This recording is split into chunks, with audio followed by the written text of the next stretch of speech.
talking firstly about two broad groups of different disabilities. So first of all, just a broad overview. The Americans with Disabilities Act defines a disability as a physical or mental impairment that substantially limits one or more major life activities, such as caring for oneself, performing manual tasks, walking, seeing, hearing, speaking, breathing, learning, and working. Many conditions can qualify someone as disabled, but some include orthopedic, visual, speech, or hearing impairments, cerebral palsy, developmental delays, epilepsy, diabetes, and emotional illnesses such as depression and anxiety.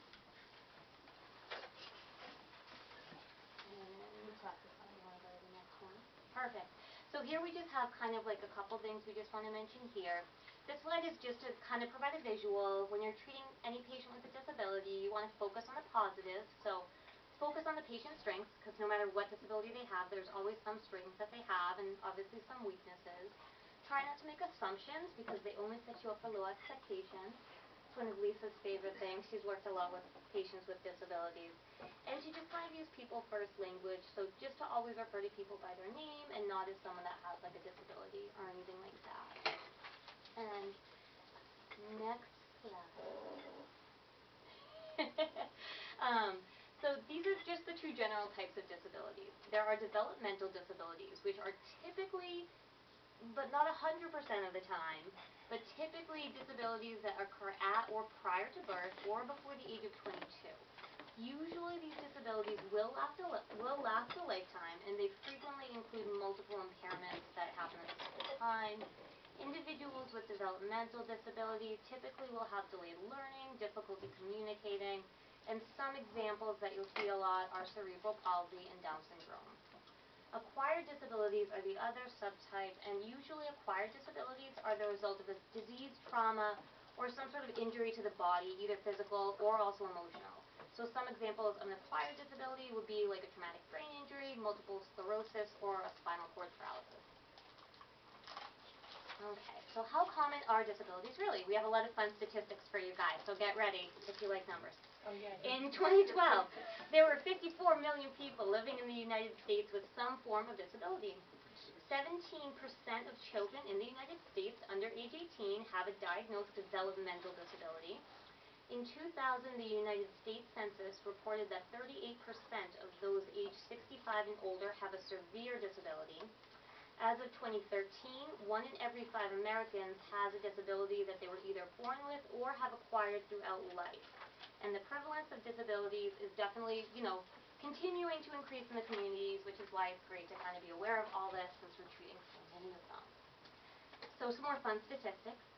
In the year 2000, all births in the United States included 12,500 children with cerebral palsy, 5,000 children with a hearing loss, either partial or full, 4,400 children with a vision impairment, 800 children with spina bifida, and 3,300 children with a cleft lip palate.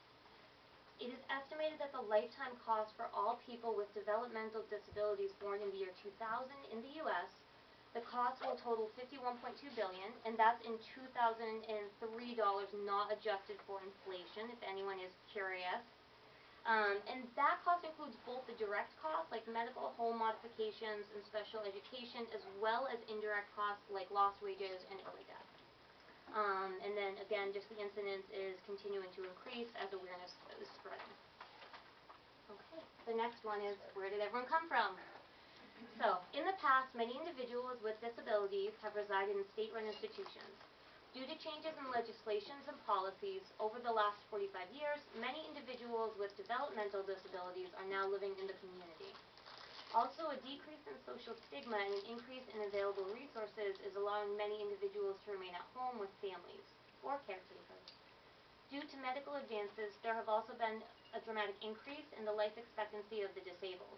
In the 1960s, the average life expectancy for a child with Down syndrome was 3 to 4 years. It is now 55 years, with many even living until 60 or 70 years old. With these changes, these individuals are becoming increasingly dependent on private practice dentistry for their treatment needs.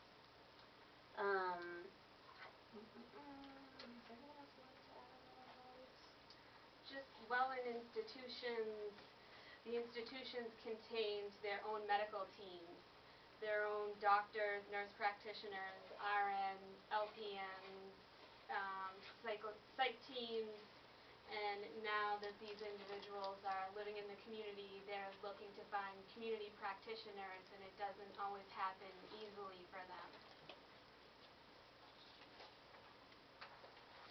Alright, so we have a couple objectives for you guys for treating patients with disabilities in the dental setting.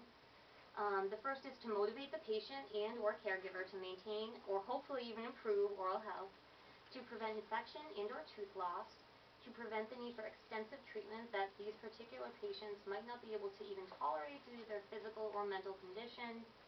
And then that lovely picture on the bottom we picked, that's actually just the amount of calculus that formed in one patient in particular, but it is common in patients that have a G-tube. I don't know if you wanted to add anything else here either, Lise. Does everyone know what a G-tube is?